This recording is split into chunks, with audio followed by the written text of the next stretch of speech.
Hello, everyone. My name is Eduardo Vasquez. I work as a counselor here at Barstow Community College for Special Program Services. I'm Wendy Packer, and I'm the Financial Aid Technician 3 here at Barstow Community College. And today we're going to talk to you guys a little bit about the real cost of college. We're going to talk a little bit about how to save money and reach your educational goals. On this slide, we're going to talk about financing partnerships, and we're going to talk about three different systems that use to help finance college. The first one should always be your parents. Parents are asked to contribute based on their financial resources. Whatever they can, parents should try to help out as much as they can financially to relieve students' burden of going to college. The next one will be students. Students are also asked to contribute by working part-time and borrowing.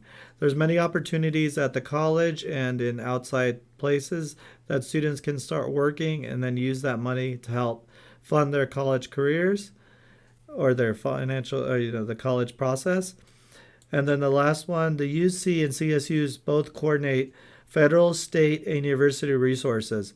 There's a lot of assistance out there. You just have to go and ask the proper questions and meet with the correct financial aid offices, and also have all of your documents ready and correct. So when you actually go to visit the different offices, you're not going back and forth. So make sure that you're very clear on what you need to bring to them.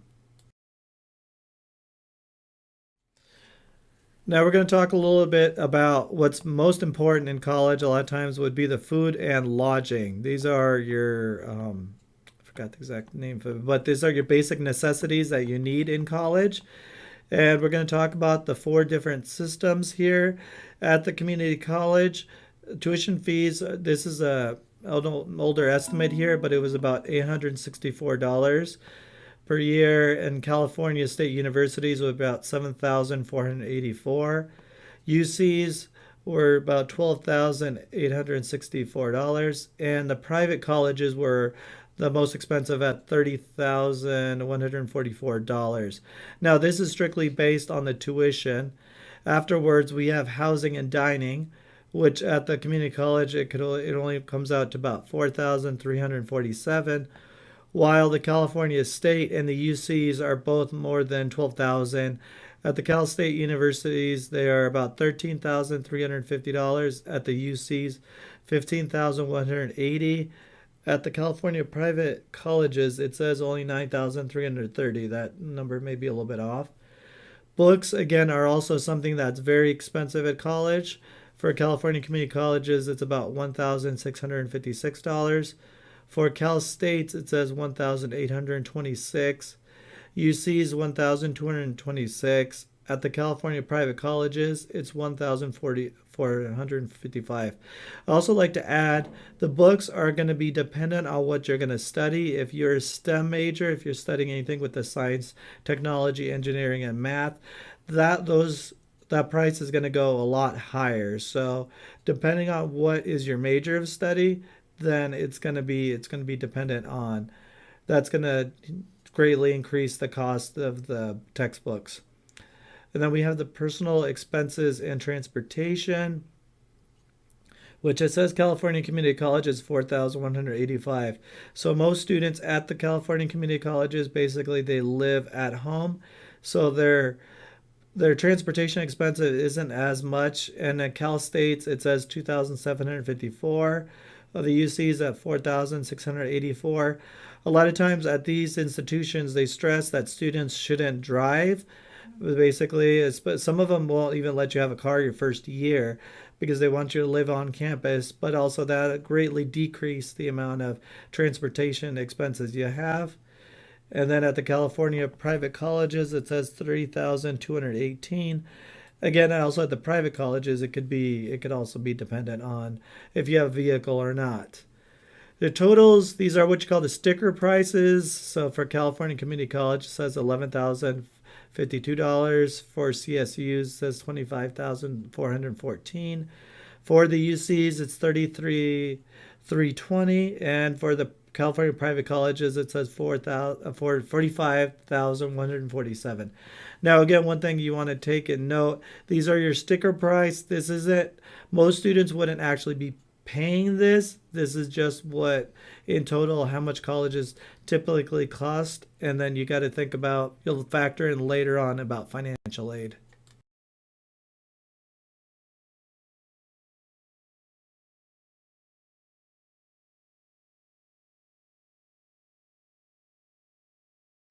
So I now, after we scared you with all the numbers, we're looking at what can I do here. So if you just take some time, look over the comic, and just sort of relax and enjoy the rest of the slides.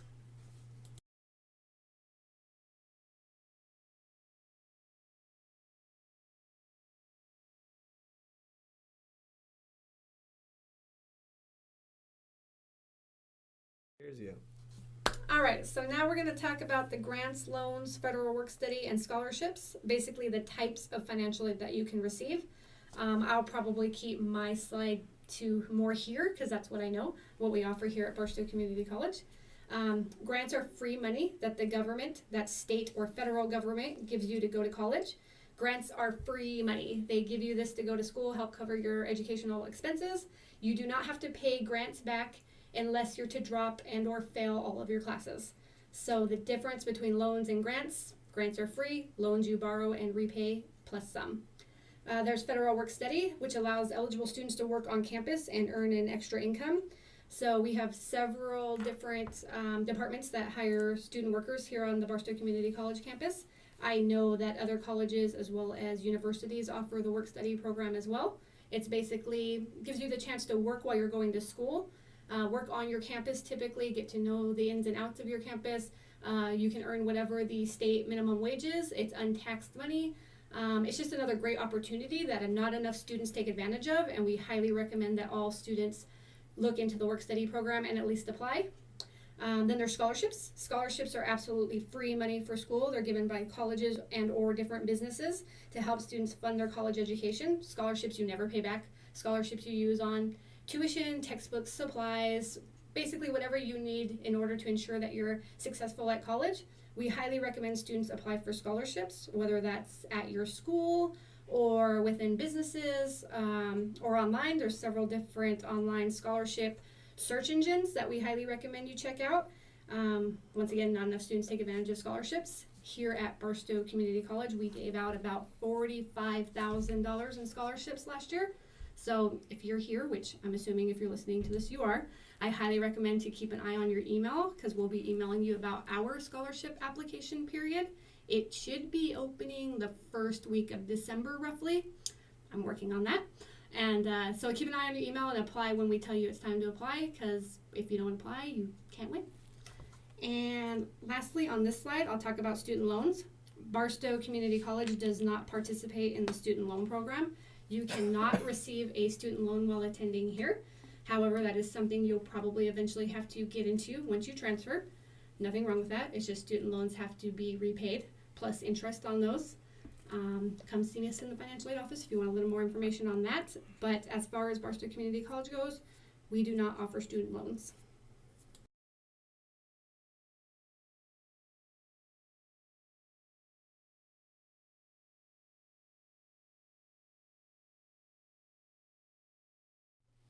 All right. On this, Yeah, we're ready. On this slide, we're going to talk about other resources to assist with basic needs. So you always want to go look for as many resources as you can, whether you're here at any other schools.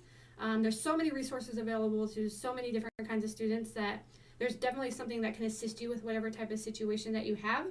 So there's resources such as food pantries, housing resources, financial literacy programs, and mental and emotional wellness programs. We here at Barstow Community College have a food pantry, as well as we are currently working on getting our financial literacy program up and running. And we are working on bringing in some counselors for mental and emotional wellness health. So just reach out. If you don't know where to find them, ask somebody, ask a student worker or another employee here. But they're available. Don't be afraid to use them.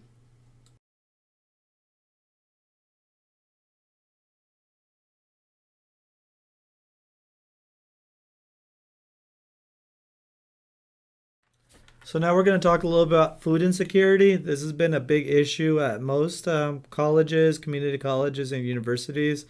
It's basically telling that a lot of students actually are They're not meeting their needs for food, for especially breakfast and lunch. So again, it says many college students suffer from food insecurity but may qualify for CalFresh. CalFresh was a government program that could help students to purchase, different kinds of nutritions, food, and just healthy options for students. Because again, healthy mind's going to help you get good grades. You have to be well fed. CalFresh is known as federally as a supplemental nutrition assistance program and issues electronic benefits that can be used to buy most foods at many markets and food stores.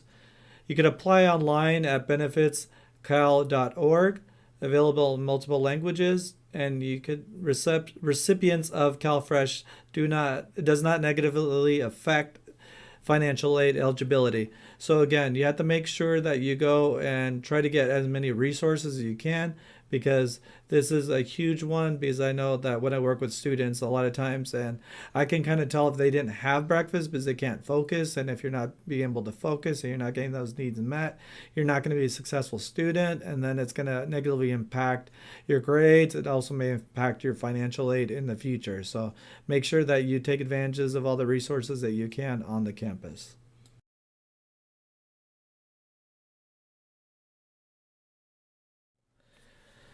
Again, I'm back here, and as a UC alumni, I'm really happy to talk about the UC Blue and Gold program. Now, a lot of students may feel that the UCs are an expensive institution that they cannot afford, and so they don't even try to apply. But again, the UCs have made great strides in helping students reach their academic goals and meeting their financial assistance. So I'm just going to read off the slides here, but it talks about for eligible California students whose annual family income is under $80,000, UC system-wide tuition and fees will be fully covered during the first 4 years at the UC or 2 years as a transfer student up to your financial need. So again, the UCs, they help out pay for the tuition and fees. Now, one of the things you still have to take in consideration is going to be housing. This will not cover the housing. This is strictly talking about the tuition and the fees that you have at the UCs. It also talks about here that the blue and gold students with sufficient family need can qualify for even more aid to help reduce the cost of attending the UC. So again, basically, don't try to think that you can't go to UC because you're afraid of the cost, because again, there's financial assistance. Another slide I didn't include in this presentation was also for students whose family makes over $150,000.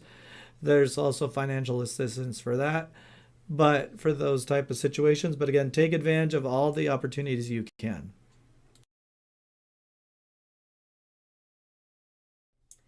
Okay, so now we're going to talk about special circumstances as it pertains to financial aid.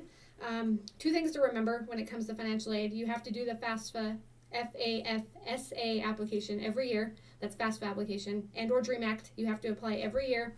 And that if you're under the age of 24, if you're not married, if you don't have children or dependents that you're financially supporting, or if you're not an active duty military member, you have to include your parents on the application.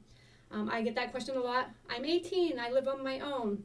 If you're not married and you don't have children, you have to include your parents on the application. Sometimes that's difficult for some students to do. So if you have a special circumstance, such as you've had the death of a parent, you are estranged from your parents, you're homeless, or other unique situations where you absolutely cannot provide your parental information, you'll want to talk to your financial aid office about going through what they call a dependency override. We offer those here at Barstow Community College. Every school should offer them. You'll just have to go talk to your financial aid office. Don't be afraid to go talk to them. I know some of these situations are very sensitive, but these are sensitive people that you're working with. They're not going to be telling everybody your information or telling them what's going on. You'll be able to speak with somebody in private. Just don't give up on doing the application just because you don't have your parents' information. If you meet one of those special circumstances, you can finish the application and you can still get financial aid as long as your situation is approved by your financial aid personnel.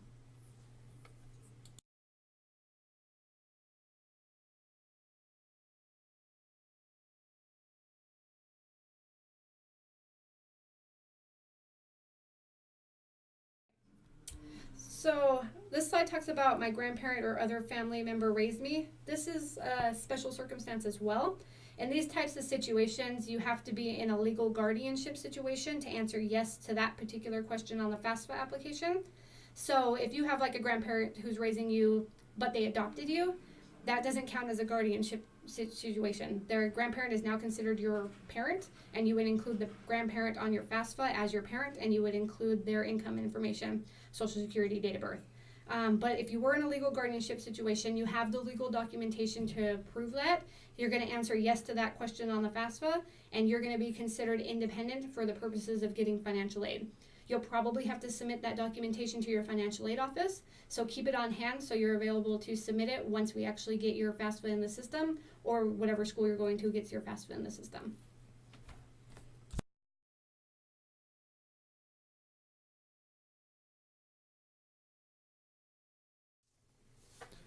We're going to talk a little bit about in this slide about homeless youth.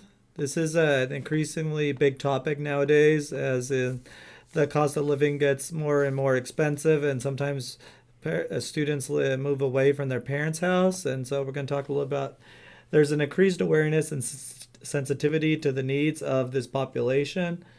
And then some of the resources are that the CSU campuses may request more information from the students to confirm their homeless status.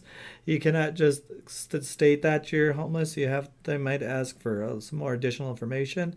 Students without the documentation as detailed on the FAFSA should speak with the financial aid department about the requirements for a dependency override. This population oftentimes experience barriers to the FAFSA completion. They have an inability to supply income and tax information, need additional guidance in completing the application process, and lack of contact with the parent. Again, if you're in a situation where you're a homeless student, you should reach out to the college campuses. I know that a lot of the college campuses sometimes open up their gyms to students if they need to use the gym for showering or the basic necessities. And a lot of times we're going to talk a little bit about the food pantries that they have on the campus, but they will offer kits with soap and shampoos and different different things that you could use to take care of yourself and feel comfortable in the college environment.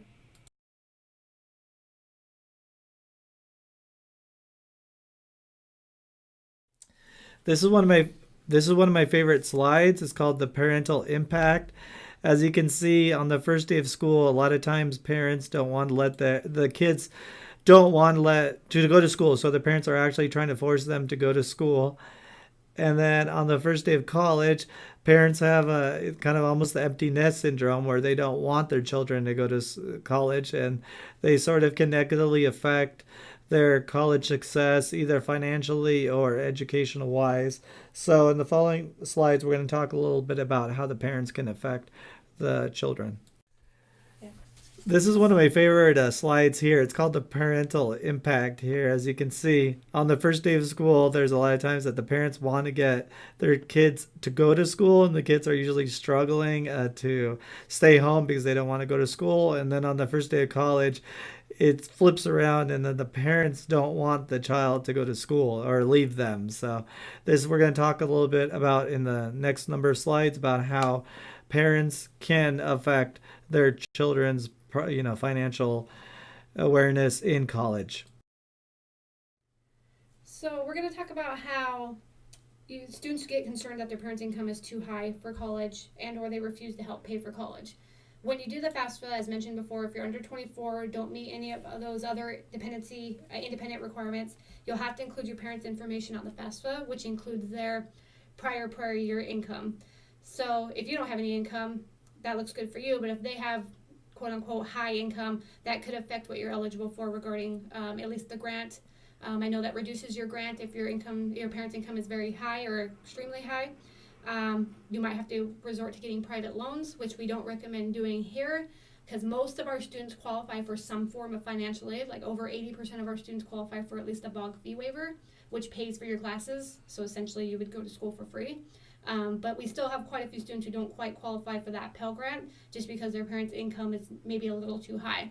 If that's the case, then unfortunately, if they haven't had a change of income, unfortunately, that's just the case. You won't qualify for the federal financial aid. However, if they've had a drastic reduction of income from the year that we're looking at on the FAFSA to the current year, then you'll probably want to talk to your financial aid office about going through what we call a professional judgment or a PJ process, because this could reduce their income on there and increase your eligibility. So don't just go with what the FAFSA says if you know there's been a drastic reduction of income. If you know this, please go see your financial aid office. If you know the income's correct, then just, unfortunately you don't qualify. Hopefully there will be some other resources available to you, at least maybe some work study jobs on campus still, or at least access to some of our other resources.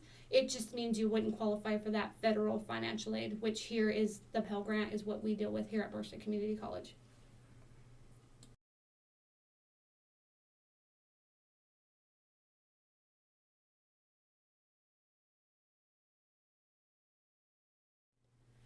So I have encountered some cases where students have told me my parents refused to help me fill out the financial aid application, which, like I mentioned before, if you're under 24, don't meet any of those under independent criteria, you're going to need their assistance with filling out the application, because the FAFSA asks for their full names, social security numbers, dates of birth, marital status, email addresses, what kind of tax return they filed, how much income they earned, et cetera, et cetera. So if you don't have this information, you're not going to be able to successfully fill out the application. Unfortunately, there's nothing we can, I don't like to say it this way, but there's really nothing we can do when a parent refuses to help you fill out the application if you're required to have their information. Remember, if you meet any special circumstances such as death of a parent, abandonment, any type of abuse, if you're in the legal guardianship, or if you're a current or former foster youth, remember you don't have to include your parent information. But if you can't answer yes to any of those questions, then you're going to need their assistance. And I highly recommend just sitting down and having a conversation with them about how their information is safe with us or any other college. We don't share the information with anybody. We generally very rarely share information with any other offices. What you give us is going to stay. We don't actually send any paperwork off to the Department of Education. I get that a lot. We basically just verify within the system and within the secure government site, and that's it. Maybe even bring them in so they can help you with talk to your financial aid office about why it's important for you to have this information, because if you can't fill out the application, you're not going to qualify for any financial aid. Regardless if you have the income or not, if you can't fill out the FAFSA, then we don't know what you qualify for or what you don't qualify for. So just talk to them, have that information, and hopefully you don't encounter a situation where they just absolutely refuse to help you.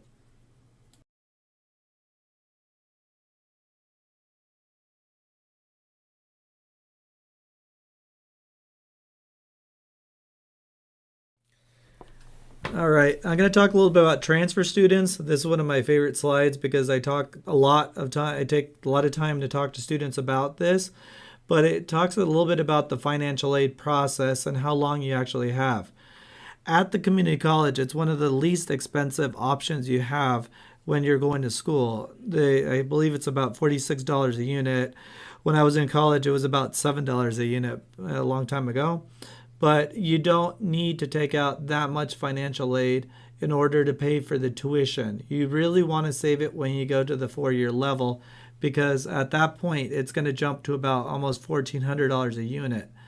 Therefore, you should always try to save as much as you can and then try to finish the community college as, I don't want to say as quick as you can, but more than likely students take about 2 to 3 years to finish at the community college, because you only have, it's a maximum time frame, and I believe it's about 6 or 7 years that they can receive their financial aid. 6 years. So you don't, if you use 2 years here, then you have 4 years over there. But if you're here for 4 years at the community college, you're only going to have 2 years of tuition assistance, and then you're going to really need it over there because it's going to get more and more expensive.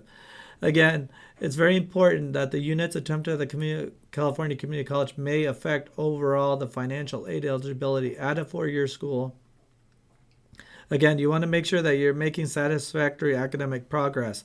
A lot of times if the students are repeating courses, if they're getting W's, that's all going to affect how much money they could receive in the future. So I always tell students that their grades are like the credit score, and if they keep getting bad grades, they're going to have a bad credit score, and then a bad credit score is going to turn into high interest loans. So make sure that you get the best grades possible take advantage of all the resources. Tutoring's available. And talk to the counselors if you're having any trouble, because you don't want that to affect you. Again, you want to make sure that you have 6 years for the financial aid, and you don't want to use any more than that.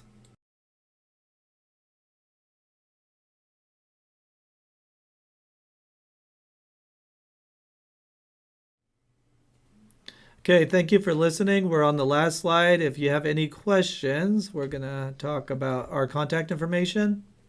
You can contact me at wpacker@barstow.edu. So it's Wendy Packer, wpacker@barstow.edu. The financial aid extension is 7205. Our main line is 760-252-2411. And you can find me in the Special Program Services building. My name is Eduardo Vasquez. My email is evasquez@barstow.edu.